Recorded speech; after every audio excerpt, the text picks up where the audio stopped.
ഇവിടെ ഈ ദുനിയാവിൽ എനിക്കെന്തു ബന്ധം, ഇരുൾ മൂടിയ ഈ വഴിയിൽ എന്തുണ്ട് സ്വന്തം. ആരോരുമില്ലാത്ത ഈ ലോകത്ത് അള്ളാഹു അല്ലാതെ മറ്റാരാണുള്ളത് തുണയേകാൻ? സ്വന്തവും ബന്ധവും അള്ളാഹു തന്നതല്ലാതെ മറ്റേതെങ്കിലുമുണ്ടോ? ഇളം തെന്നലായെത്തും ഹബീബിൻ്റെ സുഗന്ധം, ഇളം തെന്നലായെത്തും ഹബീബിൻ്റെ സുഗന്ധം. ഈ വഴിയേ വരണം ഹബീബിൻ സുഗന്ധം.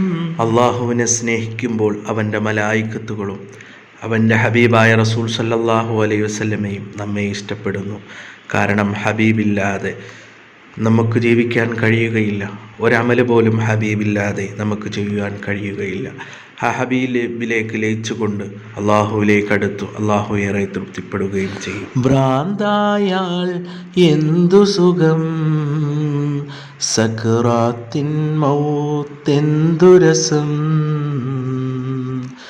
അള്ളാഹുവിലേക്ക് ലയിച്ചു കഴിഞ്ഞാൽ പിന്നെ ഈ ലോകത്ത് എന്താണ് വേണ്ടുള്ളത്? റാബിത്തുൽ അദബിയ റളിയല്ലാഹു അൻഹു അവിടുന്ന് പറഞ്ഞില്ലേ, സ്വർഗമാണെങ്കിൽ തരുന്നത് അത് നീ തരല്ലേ, നരകമാണെങ്കിൽ എന്നെ നീ കത്തിച്ച് ചാമ്പലാക്കണേ, എനിക്ക് വേണ്ടുള്ളത് നിന്നെയാണ് റബ്ബേ, നിൻ്റെ ഔദാര്യമാണ്, നിൻ്റെ സ്നേഹമാണ് എനിക്ക് വേണ്ടുള്ളത്. ആ മൗത്തിൻ്റെ നേരത്ത് റബ്ബിലേക്ക് ലയിച്ചുകൊണ്ട് അങ്ങ് അള്ളാഹുവിലേക്ക് എത്തുവാൻ ഏത് മുഅ്മിനാണ് കൊതിക്കാത്തത്? ആദരവായ റസൂൽ സല്ലല്ലാഹു അലൈഹി വസല്ലമ വഫാത്തിൻ്റെ വേളയിൽ അവിടുന്ന് പറഞ്ഞല്ലോ, യാ റഫീഖുൽ അഅ്ലാ, എനിക്ക് നിന്നെ മതി, നിന്നോടങ്ങ് ലയിച്ചുകൊണ്ട് നിന്നിലേക്ക് അടുക്കുവാനാണ് എനിക്കിഷ്ടമെന്ന് ഹബീബായ റസൂൽ സല്ലല്ലാഹു അലൈഹി വസല്ലമ പറഞ്ഞത്. ഭ്രാന്തായാൽ എന്തു സുഖം, സക്റാത്തിൻ മൗത്തെന്തു രസം. കൊടും കാടിനുള്ളിലെ ആ ഖബറൊന്നൊരു വീട്, കൊടും കാടിനുള്ളിലെ ആ ഖബറൊന്നൊരു വീട്. ചുടുചുംബനം നൽകാൻ അവിടാരുണ്ടെനിക്ക്, ചുടുചുംബനം നൽകാൻ അവിടാരുണ്ടെനിക്ക്. ആരാരുമില്ലാതെ ഉറ്റവരെയും ഉടവരെയും വിട്ട് നാം ഖബറിലേക്ക് ഏകനായി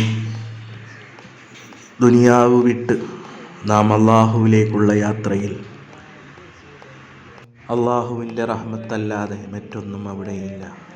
ഇനിയും എത്രയോ നാളൻ വഴി ദൂരമുണ്ട്, ഇനിയും എത്രയോ നാളൻ വഴി ദൂരമുണ്ട്.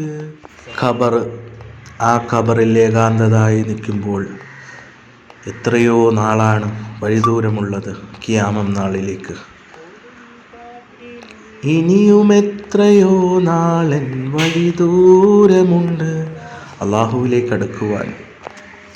അള്ളാഹുവിൻ്റെ അർശ് കാണുന്ന, അള്ളാഹുവിൻ്റെ മുഖം, അവനെ ഒന്ന് കാണാൻ വേണ്ടി കൊതിക്കുന്ന കൽബുകൾ. ഇനിയും എത്രയോ നാളൻ വഴി ദൂരമുണ്ട്, റബ്ബിൻ്റെ മുഖമൊന്നു കാണാൻ കൊതിയുണ്ട്. ഒരടിമയെ സംബന്ധിച്ചിടത്തോളം ആ യജമാനനെ ഒന്ന് കാണുക, റബ്ബിനെ ഒന്ന് കാണുക. കണ്ണു തന്ന, കാല് തന്ന, മാതാപിതാക്കളെ തന്ന, ഈ ലോകം തന്നെ പടച്ച, നമ്മളെ പടച്ച, സൂര്യനെയും ചന്ദ്രനെയും പടച്ച, മഴ നൽകിയ, എല്ലാ സൗഭാഗ്യങ്ങളും നൽകിയ യജമാനനായ റബ്ബിനെ ഒന്ന് കാണുക. അതാണ് ലക്ഷ്യം. ഭ്രാന്തായാൽ എന്തു സുഖം, സക്റാത്തിൻ മൗത്തെന്തു രസം. അതാണ് ലയനം പാട്ടിൻ്റെ അർത്ഥം.